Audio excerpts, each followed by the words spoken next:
Everyone, कैसे हैं आप सभी। आशा करती हूँ आप सभी अच्छे होंगे।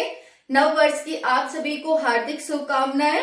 आई होप आप सभी अच्छे से एंजॉय कर रहे होंगे नव वर्ष को, और जो भी टाइम बचा है उसे भी अच्छे से एंजॉय करेंगे, ताकि हम पहला डे अच्छे से सेलिब्रेट करेंगे तो पूरा साल हम अच्छे से सेलिब्रेट करते रहेंगे।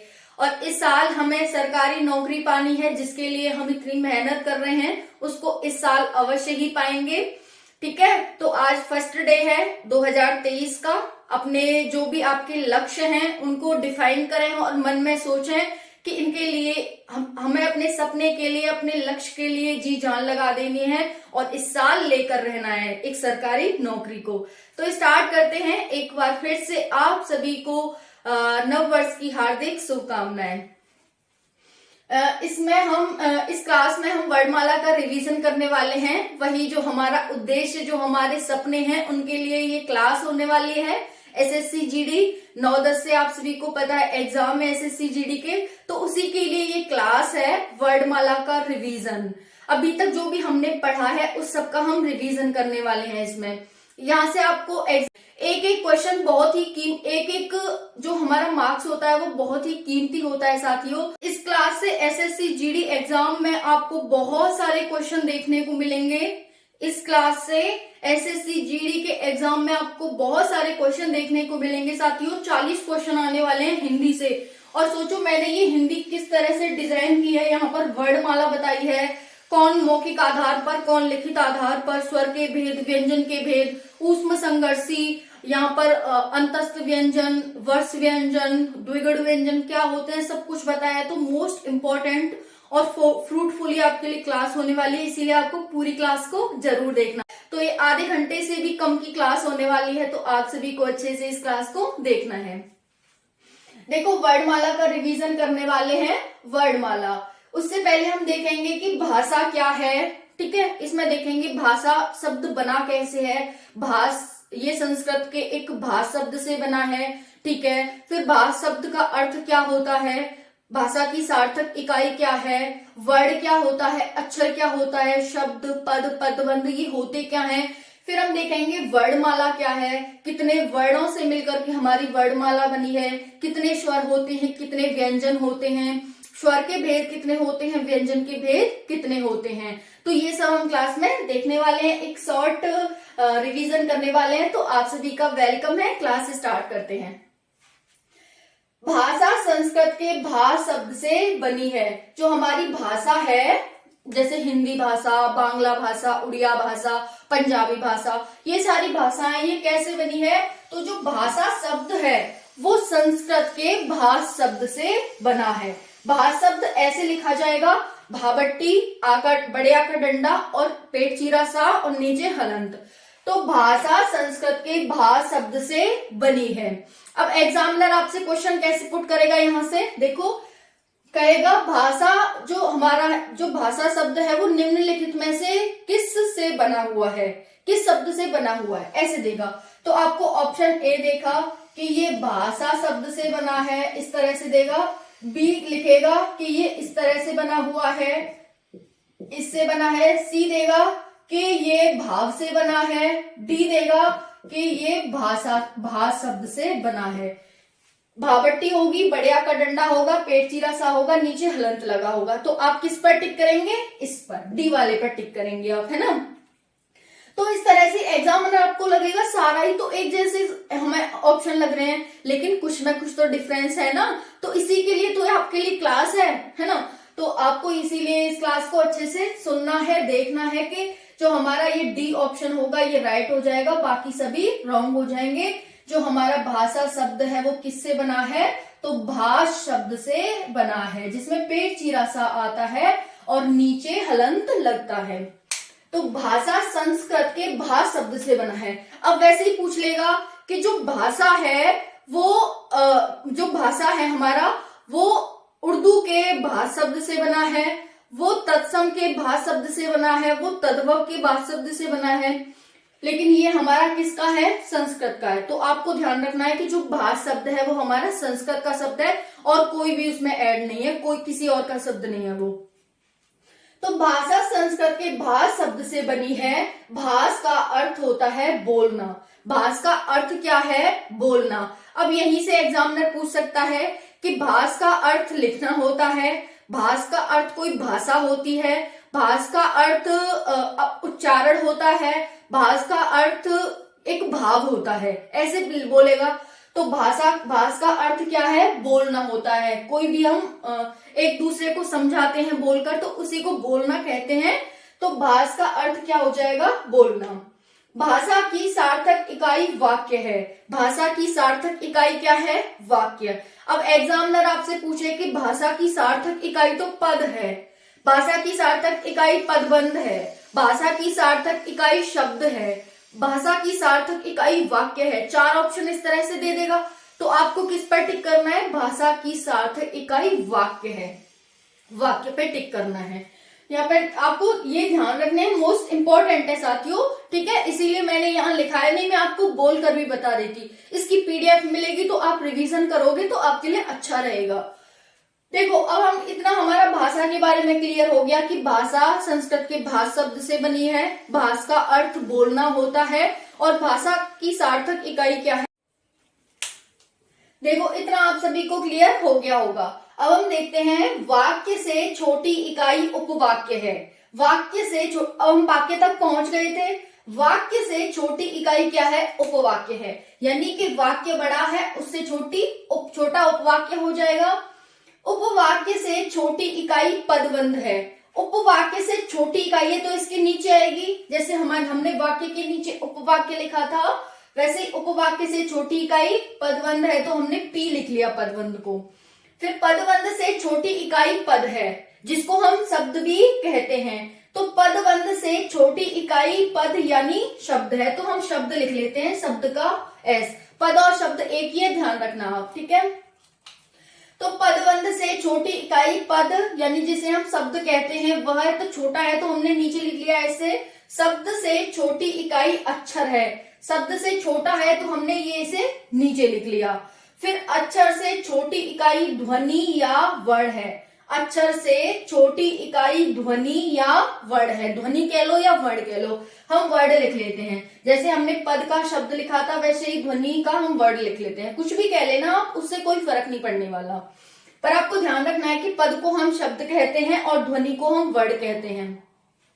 अब हमारे पास एक ट्रिक बन करके आ गई, इनको याद करने की। अभी तक आपको ऐसा लग रहा होगा पता नहीं ये क्या है, कि वाक्य से छोटी इकाई उपवाक्य है, उपवाक्य से छोटी इकाई पदबंध है, पदबंध से छोटी इकाई पद है जिसे हम शब्द कहते हैं, फिर शब्द से छोटी इकाई अक्षर है, अक्षर से छोटी इकाई ध्वनि या वर्ण है।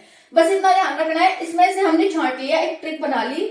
सबसे बड़ा वाक्य होता है, उससे छोटा उपवाक्य, उससे छोटा पदबंध, फिर होता है हमारे पास पद या शब्द, फिर होता है उसके बाद अक्षर और फिर ध्वनि या वर्ण। तो आपको ये ट्रिक ध्यान रखनी है। UVPSAV, UVPSAV, या फिर वास PUV, वास PUV, VASPUV, वास PUV, वास PUV, इस तरह से, ठीक है।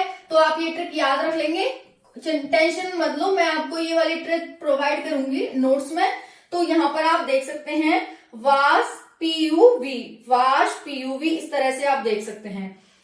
सबसे छोटा वर्ड, वर्ड के बाद अक्षर, अक्षर के बाद शब्द या पद, फिर उसके बाद पदबंध, फिर उपवाक्य और वाक्य।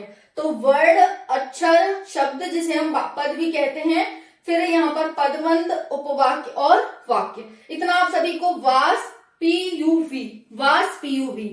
तो साथियों आप सभी को इतना क्लियर हो गया होगा, है ना, ठीक है। अब हम देखते हैं उसके बाद वर्णमाला। वर्णमाला देखते हैं, वर्णमाला क्या है। तो भाषा की सबसे छोटी इकाई ध्वनि या वर्ण होती है। अब एग्जामिनर आपसे पूछता है ना कि भाषा की सबसे छोटी इकाई क्या है, तो आप बताएंगे भाषा की सबसे छोटी इकाई वर्ण है, जो कि हमने यहाँ पर निकाली है। यहाँ पर वर्ण, अक्षर, शब्द, पदबंध और उपवाक्य और वाक्य, है ना। तो वैसे आप बताएंगे कि ध्वनि या वर्ण है भाषा की सबसे छोटी इकाई। वर्णों के व्यवस्थित समूह को वर्णमाला कहते हैं। जब हम वर्णों का व्यवस्थित समूह बना लेते हैं, छोटा आ, बड़ा आ, छोटी ई, बड़ी ई, छोटा ऊ, इस तरह से हम क्रम में लिखते हैं, तो उसी को हम वर्णमाला कहते हैं, ठीक है। फिर उच्चारण या मौखिक आधार पर वर्णमाला में 45 वर्ण होते हैं। उच्चारण या मौखिक बोलने के आधार पर वर्णमाला में 45 वर्ण होते हैं। कौन कौन से? 10 स्वर होते हैं और 35 व्यंजन होते हैं। 10 स्वर होते हैं और 35 व्यंजन होते हैं। साथियों, यहाँ पर आप एक एग्जाम्पल और देख लो, यहाँ पर वर्ड का एग्जाम्पल की वर्ड होता क्या है। देखो, मैंने यहाँ पर नाम एक शब्द लिखा है, नाम जिसमें कि जो वर्णों से मिलकर के बना हुआ है। वर्णों से मिलकर ही तो अक्षर बनता है ना, तो ये वर्णों से मिलकर बना हुआ है। मैंने बताया छोटा आ, बड़ा आ, छोटी बड़ी, ये क्या है? वर्ड है हमारे पास। तो इस तरह से बना हुआ है। नाम एक शब्द है, ये 2 अक्षर है इसमें। एक नाम जिस पर आकार, बड़े आकार डंडा है, और माँ है इसमें। वर्ड कितने हैं? अगर मैं पूछूं आपसे, एग्जामिनर ऐसे ही पूछेगा आपसे कि नाम में, काम में, जाल में, ठीक है, शाम में कितने वर्ड हैं? ये तो एक शब्द है, लेकिन इसमें वर्ड कितने हैं? तो देखो, जो नाम एक शब्द है, इसमें कितने वर्ड हैं? 4 वर्ड हैं। कैसे? न, इस पर हलंत लगा हुआ है, न को लिख लिया, हलंत आ गया। और इस पर बड़े आ का डंडा लगा हुआ है, तो हमने बड़े आ लिख लिया। म है, म पे हलंत लगा दिया, प्लस इसमें क्या है? अ की अका डंडा है। अका डंडा होता नहीं है तो लगाओ मत लगाओ, जैसे हम मैथ्स में एक्स मानते हैं ना, वैसे ही। तो यहाँ पर हमने अ लिख लिया। अका डंडा होता ही नहीं है तो लिख लो, उसमें क्या दिक्कत है। तो यहाँ पर ये 4 वर्ड हो गए। ये क्या है? ये व्यंजन हो गए, ये दोनों व्यंजन हो गए, और ये दोनों स्वर हो गए।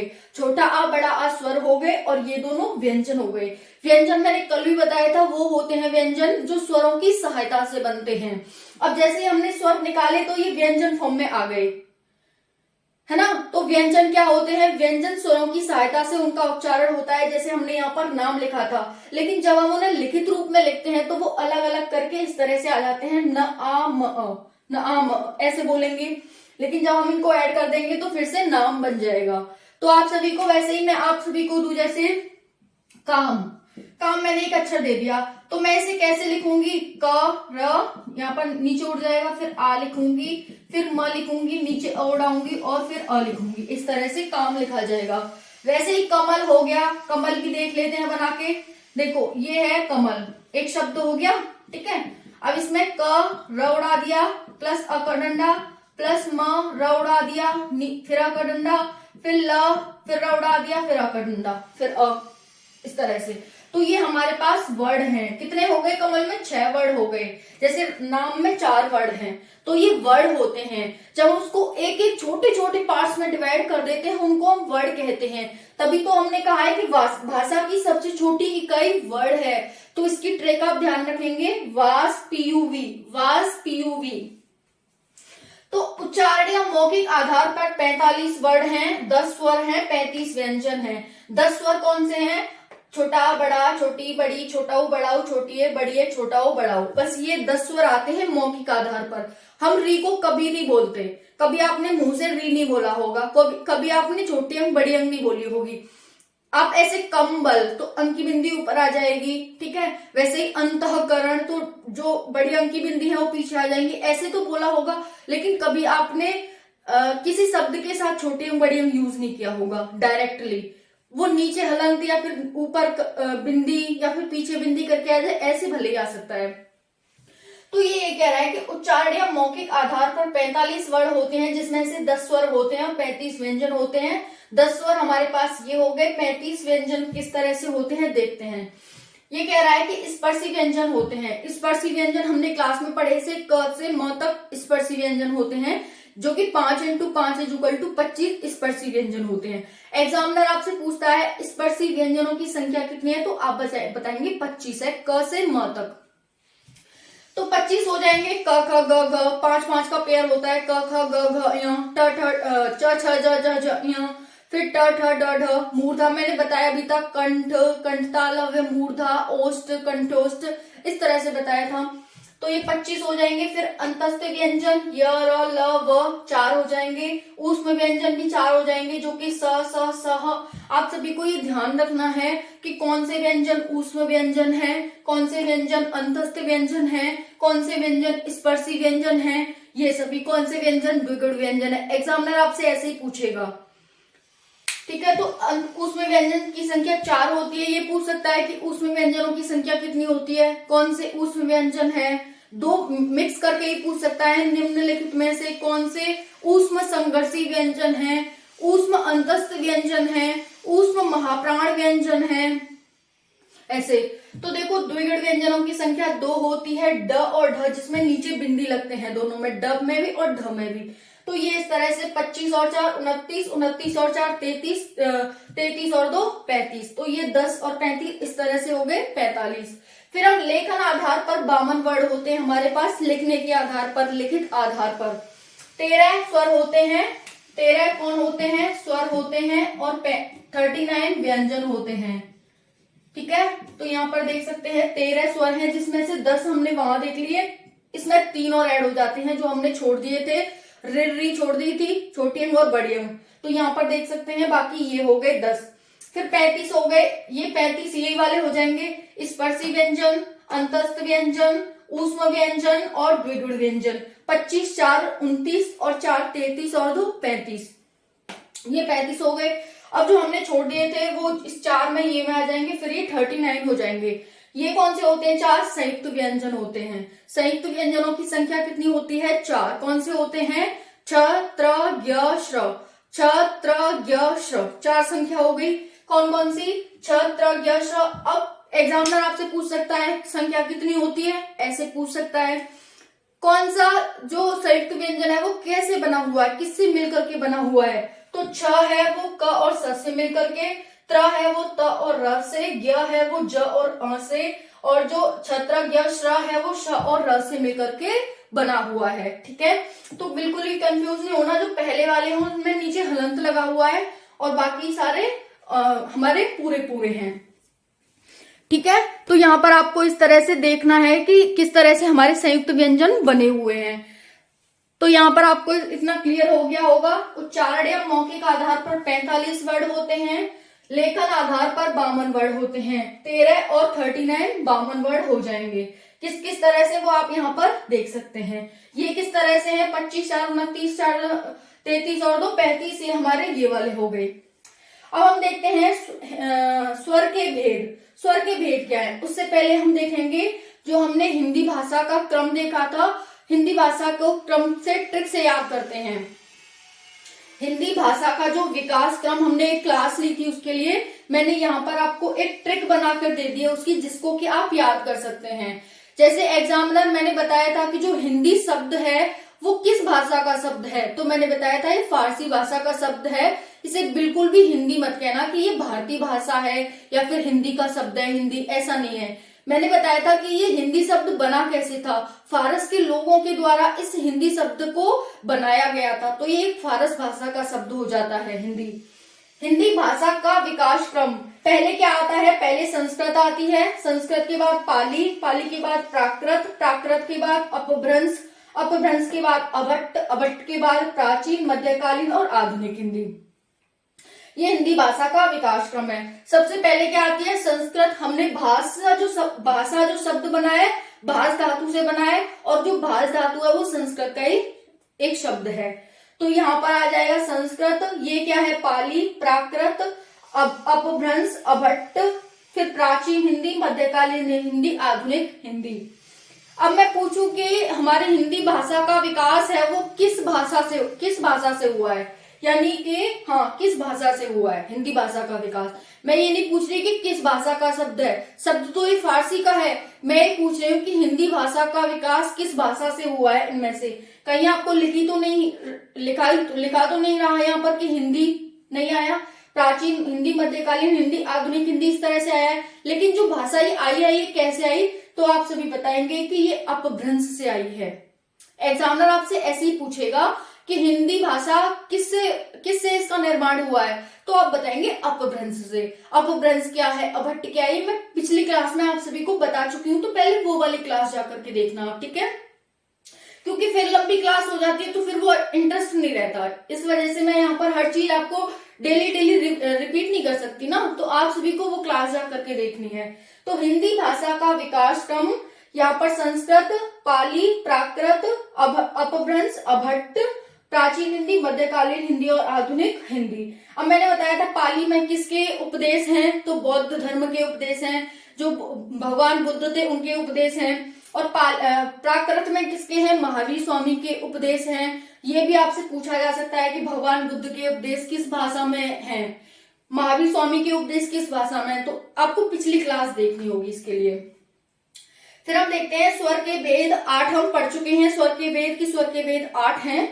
पहला है मात्रा के आधार पर, ह्रस्व स्वर, दीर्घ स्वर, प्लुत स्वर, ये इस तरह से होते हैं। अ ई उ देख लेना, क्योंकि एग्जामिनर पूछेगा कि निम्नलिखित में से कौन सा ह्रस्व स्वर है, कौन सा दीर्घ स्वर है, कौन सा प्लुत स्वर है। फिर वहीं जीव की क्रिया के आधार पर, जीव उठती है, मैंने बताया था बना करके कि जी हमारी जीव है, इसमें आगे का भाग उठता है, तो वो जिन वर्णों के उच्चारण में आगे का भाग उठता है उसे हम अग्रस्वर कहते हैं, जिनके उच्चारण में मध्य भाग उठता है उसे हम मध्य, पिछला भाग उठता है तो हमने हम पश्च कहते हैं। तो वैसे ही अग्र भाग इ ए, मध्य भाग अ, पश्च भाग आ उ ओ अ। फिर उसके बाद हमने देखा था यहाँ पर होठों की क्रिया के आधार पर, काल और समय के आधार पर होठ कैसे बनते हैं, हमारे चपटे बन रहे हैं या फिर गोल बन रहे हैं। फिर काल कितना समय लग रहा है, किस वर्ण के उच्चारण में कम समय, अधिक समय। फिर हमने वायु कितनी कम वायु निकल रही है, ज्यादा वायु निकल रही है, इस आधार पर, रचना के आधार पर, उच्चारण के आधार पर हमने ये स्वर के भेद देखे थे। मुख विवर के आधार पर इस तरह से चार भेद देखे थे। आ कौन सा विवृत में आते हैं, कौन से अर्धविवृत में, समृत में और अर्धसमृत में। ये हमारे स्वर के भेद हो गए। फिर व्यंजन के भेद कौन से हैं, व्यंजन के भेद भी होते हैं। पहला स्पर्शी व्यंजन देखा हमने, 25 संख्या होती है क से म तक। फिर होते हैं अंतस्थ व्यंजन, मैं यहाँ पर लिख देती हूँ, ये यहाँ पर 25 हो जाएंगे क से म तक, है ना। फिर ये अंतस्थ व्यंजन कौन से हो जाएंगे, य र ल व हो जाएंगे। अंतस्थ व्यंजन हमारे पास 4। फिर प्राणवायु के आधार पर अल्प प्राण और महाप्राण। अल्प कौन से होते हैं 1, 3, 5, महा कौन से होते हैं 2 और 4। जो 1, 3, 5वें स्थान पर आते हैं उनको हम अल्प प्राण कहते हैं, जो 2 और 4वें स्थान पर आते हैं उनको हम महाप्राण कहते हैं। फिर ऊष्म संघर्षी देखे थे, ऊष्म संघर्षी कौन से होते हैं, श स श ह, स श श ह। फिर ह को क्या कहते हैं, काकल्य वर्ड भी कहते हैं ह को। संयुक्त व्यंजन हमने यही देखे, छत्र ज्ञ श्र, तो इसकी संख्या 4 होती है, छत्र ज्ञ और श्र। यहाँ पर आपको इस तरह ध्यान रखना है। उच्छिप्त या द्विगुण ड और ढ देखे थे, जिनमें नीचे क्या आता है, नीचे बिंदी आती है, ड और ढ। फिर उसके बाद वर्ष व्यंजन देखे थे, सरल, स आता है, र आता है और ल आता है। फिर उसके बाद दंतौष्ठ व्यंजन, दंतौष्ठ जो दांत और ओष्ठ से बनते हैं, व दांत और ओष्ठ से बनता है तो व आ गया। फिर उसके बाद उच्चारण में स्वर तंत्रियों के आधार पर उच्चारण लेते हैं, तो स्वर तंत्रियों के आधार पर घोष और सघोष होते हैं। घोष कौन से होते हैं, 1, 2 होते हैं, सॉरी अघोष 1, 2 होते हैं, और सघोष कौन से होते हैं, सघोष 3, 4, 5 होते हैं। सघोष कह लो चाहे घोष कह लो, एक ही बात है। तो इस तरह से साथियों ये हमारी क्लास थी। आप सभी को कैसी क्लास लगी कमेंट सेशन में जरूर बताना। क्लास बहुत ज्यादा फ्रूटफुल और हेल्पफुल है आप सभी के लिए। यहाँ से पक्का एसएससी जीडी में 2 से 3 क्वेश्चन बनेंगे। देखो 2 से 3 क्वेश्चन क्या, हिंदी के तो 40 क्वेश्चन आते हैं, तो इसमें से बहुत सारे क्वेश्चन बनने वाले हैं आपके, बहुत सारे क्वेश्चन। मैं तो कह रही थी लेकिन 40 क्वेश्चन आते हैं ना, तो बहुत सारे क्वेश्चन बनने वाले हैं आपके इसमें से। पक्का आप जब एग्जाम दे के आओ ना तो देख लेना कि यहाँ से कितने क्वेश्चन बने आपके। तो मोस्ट इंपॉर्टेंट आपके लिए ये क्लास है, बहुत सारे क्वेश्चन यहाँ से आपको देखने को मिलेंगे एसएससी जीडी के एग्जाम में। तो आप सभी को अच्छे से इस क्लास को देखना है, सुनना है, समझना है। कोई भी डाउट रहता है तो फिर मुझसे पूछ लेना। जय हिंद, जय भारत।